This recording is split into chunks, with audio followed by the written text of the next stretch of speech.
Welcome to RV Out West. I'm your host, Brooks.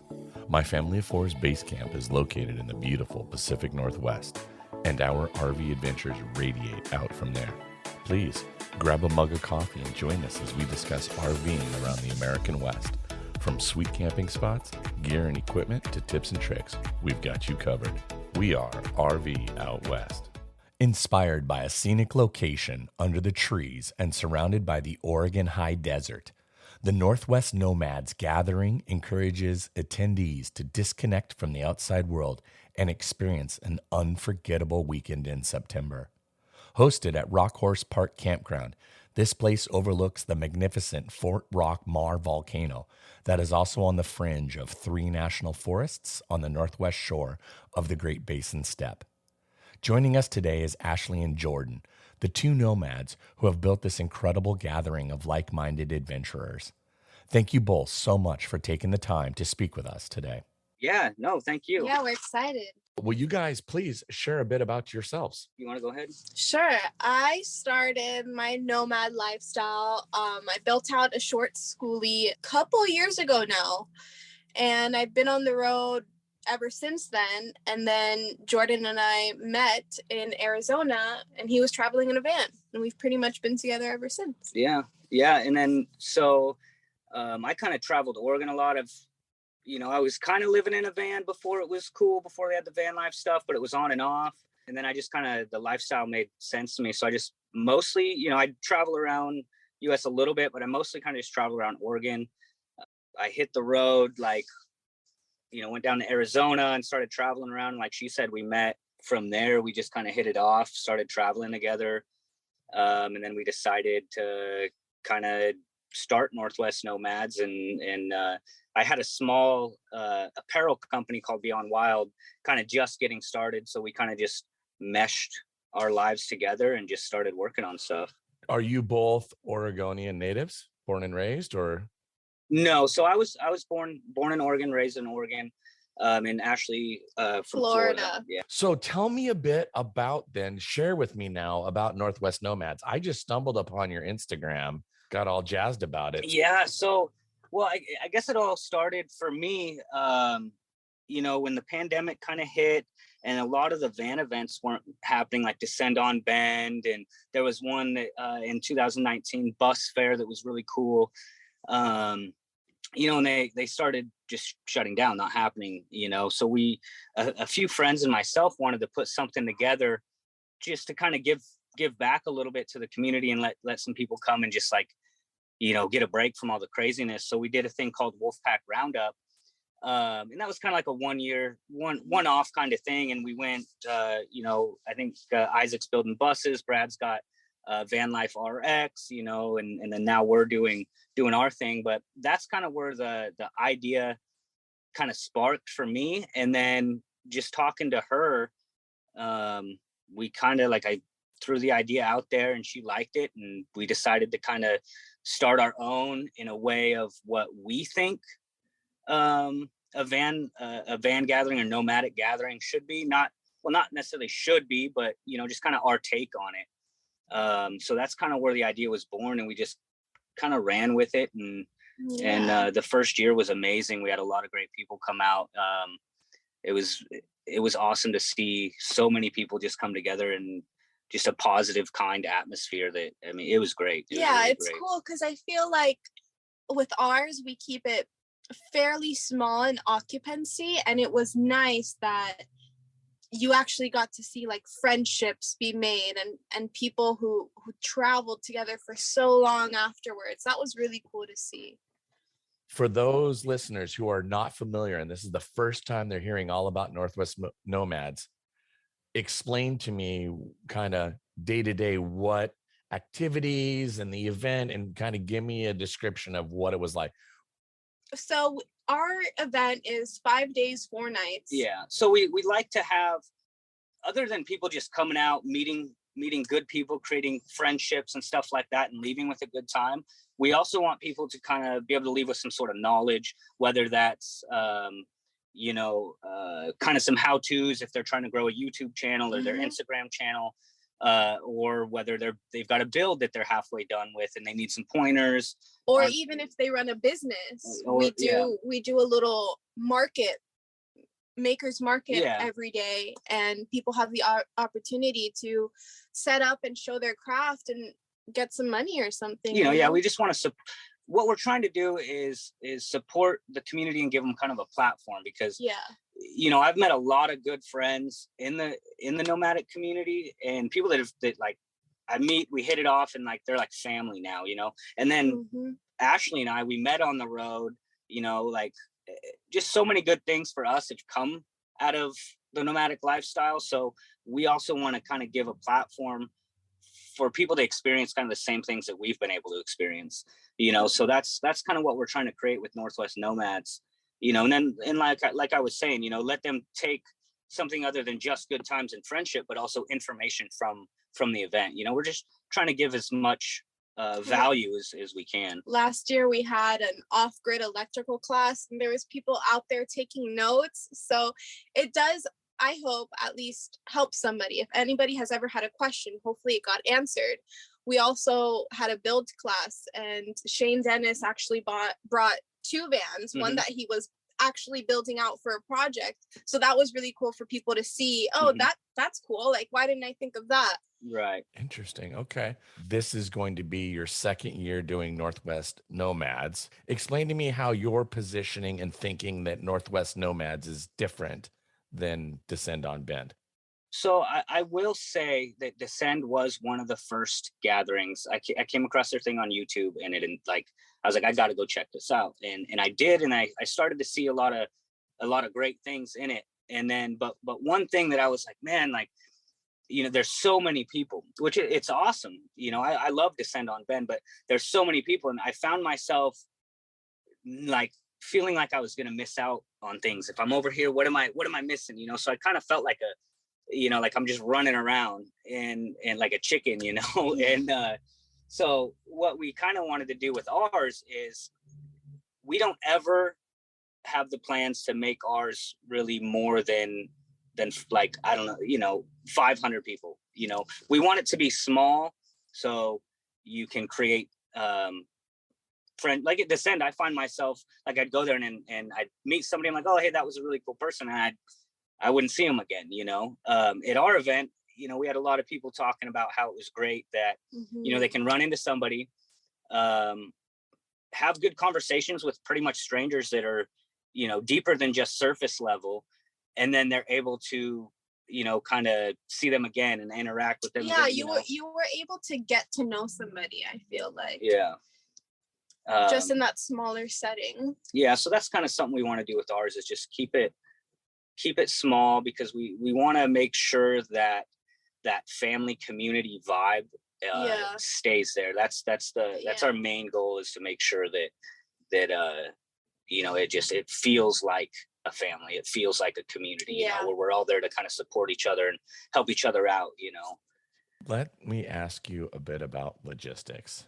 Okay. Like, how did you decide where to host your event? Did you need to get special permits? Kind of what all is involved with putting on an event like this? There's a lot of moving parts. Yeah. I can imagine. Yeah. So we actually so it's Rock Horse Park out off Highway 31 in Oregon. Fort Rock, Oregon. Yeah, Fort Rock. So it's a private event. It's actually, or a private space. So it's actually a campground. So they've got hookup sites and stuff like that. They've already got like a stage there. They've hosted some smaller events, from I think like motorcycle get-togethers and all kinds of stuff. And a friend of ours in the past actually stumbled upon the place when a few friends of mine were doing the Wolfpack Roundup, and the location worked out great.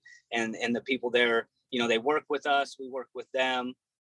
So as far as like getting permits and stuff, we didn't really have to do that, because it's a private private campground, which worked out great for us because it's already got the spots, it's already got hookup sites.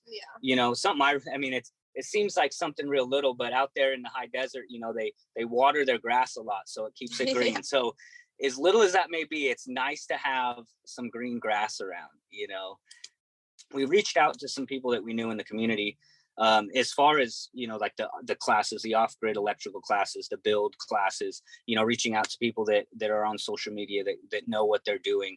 And fortunately enough, people were very stoked to help us out and wanted to support us.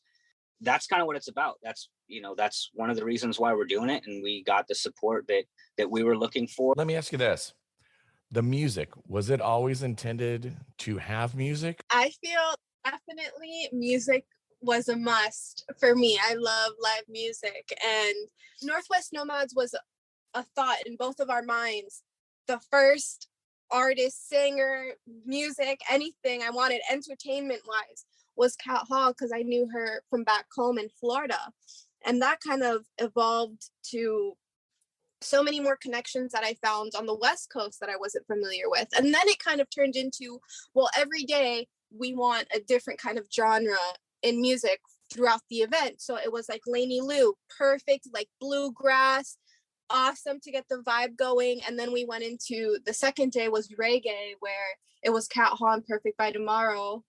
And then we had Maddie Joy, and a few other people who lived in bands, and now we also had like open mic, and people, we were so worried if people were gonna like get into it or sign up for open mic, and it was insane to see how many people were out there and signed up for open mic. So it was kind of like the community again came in and supported us. So out there, being that you guys are all nomadic for the most part, how is the internet and connectivity? All right. It's a little spotty. Like, so I know like if you're using like Square and stuff like that, I'm pretty sure they have like an offline feature, but if they do, and then they run it all when you get back. Yeah. Right. Yeah.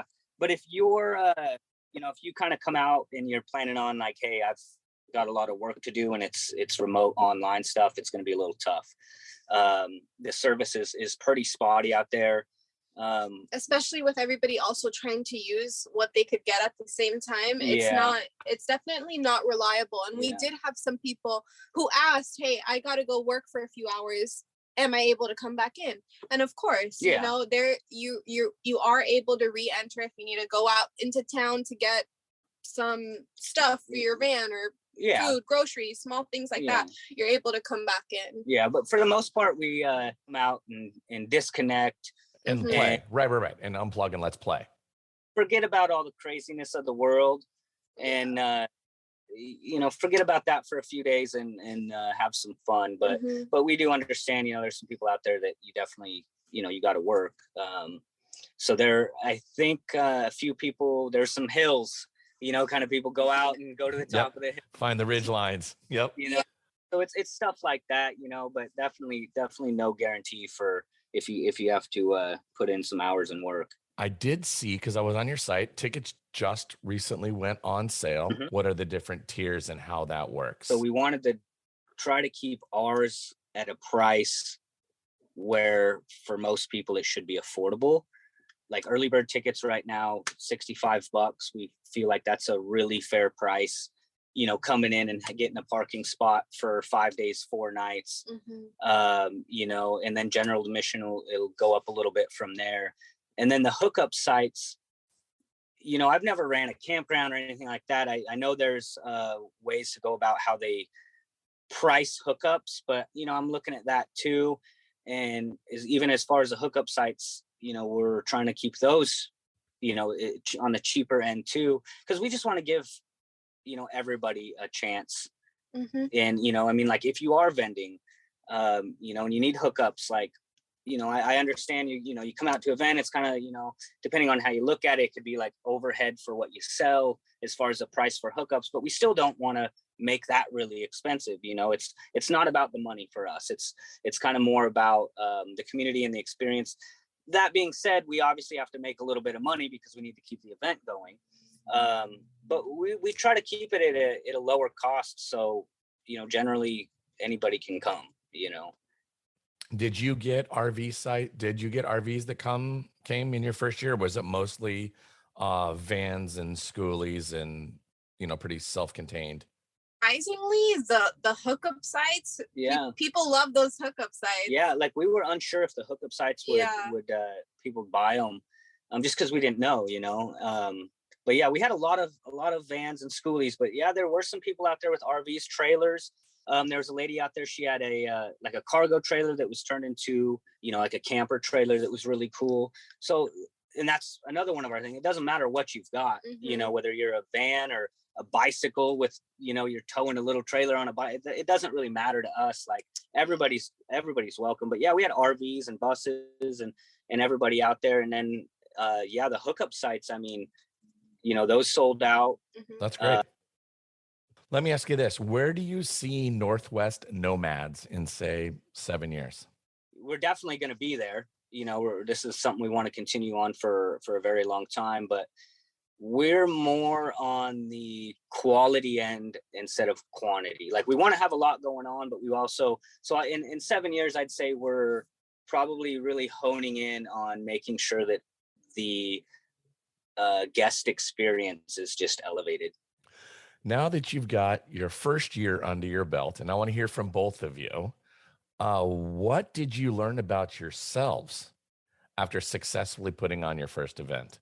I think it made me realize how much of a hard worker I am, because it was putting something together like that for the first time on that scale was definitely hard. It definitely has its hard moments, but seeing it come to life and seeing how much it paid off for me to see everybody else having a good time, I feel like that it was, that's what it was all about for me. You know, personally, I feel like I'm always trying to learn things. And like throughout the last couple of years, you know, I think, you know, for me, something I need to definitely learn is, you know, not that I'm an impatient person, but, you know, when you have a lot going on like that and there's so much going on that you're trying to fix something here or get something taken care of here. It's a lot of responsibility. You know, it is. And I think for me, the most thing that I've learned is to kind of, no matter what is going on, to just, you know, stay calm and, you know, just have patience with things. And that if you just give it your focus and attention, that like, you know, if it's meant to be, it's going to be, and, you know, just take care of things with kindness and respect, you know. But yeah, overall, I'd have to say it's just kind of slowing my mind down and being more patient with things, I think, is the most thing that I'm learning. And that's just more of a general, you know, not even just this event, but, you know, because we have a lot of other stuff going on too. I think it's just a general thing that I've lately in the last year or two been, you know, learning. And I feel like that's something that, you know, you're always going to be learning new things and things that you need to change or work on, you know? So yeah, just being open to that. Okay. As we're getting close to wrapping up. So thank you guys both for sharing. Is there anything you can share with our audience as a teaser for this year's events? I feel like there's going to be a lot. There's going to be more things going on throughout this year than there was last year, but that's all about evolving and knowing what exactly we want this year from last year. I think there's going to be much more activities, more classes that I'm really excited for. And there's one particular thing that's still in the works that I would love to share, but I'm going to hold on to it for now. Fair enough. I want to ask too, last year, were there a fair amount of families there? Was this a pretty good, well-attended family event? So, there was a few families there that had, you know, a handful of kids each. And that for me was one of the things, you know, because that's what we're trying to create. We're trying to create a community and a platform for people, and we want families there. Yeah. I want the families to think that their kids are going to be safe here throughout the weekend too. So it's, yeah, we had some families there, and, you know, it was awesome. It kind of made it for me. You know, there was, it was cool. There was a bunch of little kids out there, like, cause we have the Makers Market, and there's a bunch of kids out there with a table, and they made their homemade lemonade, and they were selling lemonade. sold out. Sold out of their lemonade, so it's like it's little stuff like that kind of makes it for me that we're like, okay, we're doing this, and the idea that we have, there's other people out there too that kind of have the same idea. And I don't know, just those kids selling lemonade, that was Yeah, that was awesome. That really stood out to me, like the essence of kind of like what we're wanting. I'm a sucker for a kid's lemonade stand. I will like veer across 4 lanes of traffic to stop and get lemonade. So yeah, I mean, it was good lemonade too. Yeah. So, all right. Well, we're starting to kind of do the final wrap up. So if listeners want to know more about Northwest Nomads, where can they find you online? How can they get in touch? Where can they learn more? Where can they follow, etc.? Yeah, you can find us on Facebook, _ Northwest Nomads on Instagram, or the northwestnomads.com. All the information will be there. Cool. Well, Jordan and Ashley, thank you guys so much for taking the time out of your day as you're getting ready and ramping up for this event. I really appreciate you guys taking the time to speak with me here on RV Out West. Thank you. Thanks for having us. It was a lot of fun. In our next episode in 2 weeks, I'm going to share with you what we've now learned from our lessons on the road towing a travel trailer. We have had more than 50 nights a year camping in our trailer and have come a long way since our first trip in this Jayco trailer. I'm sure there will be a story or 3 to share. In the meantime, please be sure to share with your friends and family about this podcast and head over to Apple, Spotify, or Amazon Podcasts and leave this show a rating and a review. If you've not yet subscribed to the show, please do so that way you'll never miss an episode. If you have an idea for a topic you'd like me to discuss, please contact me at rv.out.west@gmail.com. Now, get out there, explore, and go see what's beyond the horizon. Thanks so much for listening to RV Out West. Join us again in 2 weeks with our next episode. Please like and subscribe to our podcast on iTunes or wherever you choose to get your podcasts so you never miss an episode. And I sure would appreciate if you left a rating or a review of the show. Special thanks to Scott Holmes Music for providing the intro song, We Are One. RV Out West can be found on Instagram and Facebook, where you can interact with us and follow along on our RV adventures around the Pacific Northwest. So get out there, explore, and go see what's beyond the horizon.